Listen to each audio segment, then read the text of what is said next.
খুলে দেখ তোরে হাবো লেগেছে। হ্যাঁ বাবু, তুই পড়াতে বাড়ি চলে এসেছিস? আয় বাবা আয়। হ্যাঁ বাবু বল। মারে কি হয়েছে বাবু, তোর খুব খিদে পেয়েছে বল। মারে এ মা মারে, এটা ছাড়া অন্য কিছু বলার থাকলে বল। এই তোর এ মা ছাড়া অন্য কিছু বলার থাকলে বল। ওমা জানা আজকে কি হয়েছে? কি হয়েছে বাবা? আজকে আমি পড়তে গেছিলাম। আরে আমার সোনা বাবাটা, তারপর? তারপর যখন পড়তে গেছি মাস্টারের বাড়ি গিয়ে দেখি কেউ উঠেনি।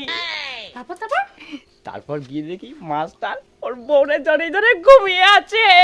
আমি বলতে নেই বাবা, তুমি পড়াশোনায় মন দাও। তারপর কি হলো?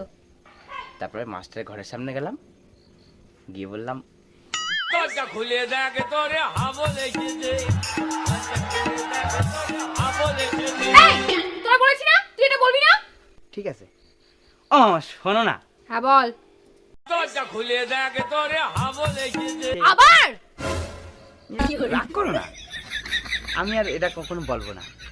এমনি আজকে পড়ার থেকে আসার পরে কি হয়েছে তুমি জানো? কি হয়েছে বল বাবা। আজকে পড়ার থেকে আসার পরে আমি লুকিয়ে লুকিয়ে আমাদের বাড়ির পিছনে আসলাম। তারপর তারপর কি হয়েছে বাবা? তারপর বাড়ির সামনে এসে বললাম মারে মা দরজা খুলে দেখ তোরে